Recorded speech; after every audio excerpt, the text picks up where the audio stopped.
একের পর এক দুর্ঘটনা যেন লেগেই রয়েছে। কখনো দেখা যাচ্ছে যে পেহেলগামে জঙ্গিদের হামলা, কখনো দেখা যাচ্ছে যে বিমান দুর্ঘটনা, কখনো দেখা যাচ্ছে বাস খাদে পড়ে যাচ্ছে।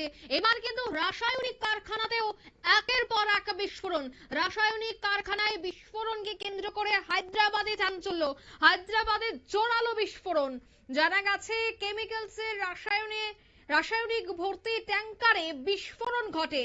দুর্ঘটনায় কমপক্ষে 10 জনের মৃত্যু হয়েছে। এখনো পর্যন্ত যে খবর পাওয়া গেছে 60 জনের অবস্থা আশঙ্কাজনক। 10 জনের মৃত্যু হয়েছে এবং 60 জন গুরুতর আহত হয়েছে এবং মৃতের সংখ্যা আরো অধিক বাড়তে পারে বলে জানা গেছে। আহতদের নিকটবর্তী হাসপাতালে ভর্তি করা হয়েছে। উদ্ধার এবং ত্রাণ কার্যক্রম চলছে এবং ঘটনার তদন্ত শুরু হয়ে গেছে। বর্তমানে কি পরিস্থিতি রয়েছে বিস্তারিত জানবো। টেলিফোন লাইনে যুক্ত হয়ে গেছে প্রতিনিধি সৌম মুখার্জি। সৌম, এই মুহূর্তে কি আপডেট রয়েছে, কি পরিস্থিতি রয়েছে হায়দ্রাবাদে? হায়দ্রাবাদ পুলিশের তরফ থেকে যেটা জানানো হয়েছে যে আজকে সকালবেলা তেলেঙ্গানার হায়দ্রাবাদের সিঙ্গারেড্ডি জেলার সিগাজি কেমিক্যালস এর একটা কারখানায় সেখানে আচমকা যে ট্যাঙ্কারের ব্যাটারি থাকে সেই ব্যাটারিতে বিস্ফোরণ হয়ে আগুন ধরে যায় এবং তারপরে দাউ দাউ করে জ্বলে ওঠে চারিদিকে কারখানার বিভিন্ন যন্ত্রপাতি। গোটা এলাকা কালো ধোঁয়ায় ছেয়ে যায়। খবর পেয়ে দমকলের 11টি ইঞ্জিন এবং প্রচুর পুলিশ কর্মীরা ঘটনাস্থলে গিয়ে পরিস্থিতি নিয়ন্ত্রণে চেষ্টা করে। প্রত্যক্ষদর্শীরা যেটা জানাচ্ছেন যে বিস্ফোরণে যখন ঘটেছে তখন কারখানার মধ্যে বহু শ্রমিক ছিল। আচমকা বিকট শব্দ হওয়ার পরেই দাউ দাউ করে আগুন জ্বলতে থাকে এবং কালো ধোঁয়ায় গোটা এলাকা ভরে যায়। তারপরেই প্রচুর মানুষকে ওই কারখানা থেকে বেরিয়ে পালিয়ে যেতে দেখা যায়।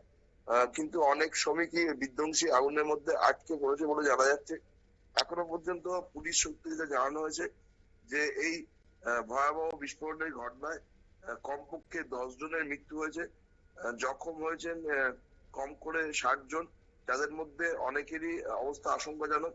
আহতদের প্রত্যেককেই স্থানীয় হাসপাতালে ভর্তি করা হয়েছে। যাদের অবস্থা আশঙ্কাজনক তাদের অন্য উন্নত চিকিৎসার জন্য অন্য হাসপাতালে স্থানান্তর করানোর চেষ্টা হচ্ছে।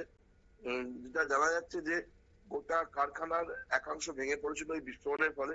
ছাদটা ভেঙে পড়ার ফলে কারখানার মধ্যে থাকা শ্রমিকরা অনেকেই বেরিয়ে আসতে পারেনি।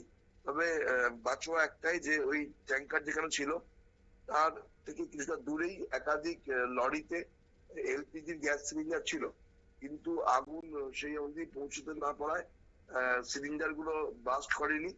যদিও যখন খবর পেয়ে দমকলের আধিকারিকরা ঘটনাস্থলে এসে আগুন নেভানোর চেষ্টা করেন তখন তাদের বিভিন্ন যেহেতু শর্ট এলাকার মধ্যে হয়, সংকীর্ণ এলাকার মধ্যে হয়, তাদের আগুন নেভাতে সমস্যা হচ্ছে বলে জানা গেছে। বিষয়টিকে কেন্দ্র করে ঘটনাস্থলে ব্যাপক চাঞ্চল্য ছড়িয়েছে। এই ঘটনার জন্য কারা দায়ী সেটা তদন্ত করে দেখছে স্থানীয় পুলিশের তরফ থেকে। জানানো হয়েছে যে এই ঘটনায় যারা দোষ প্রমাণ হবে তাদেরকে কড়া শাস্তির ব্যবস্থা করা হবে।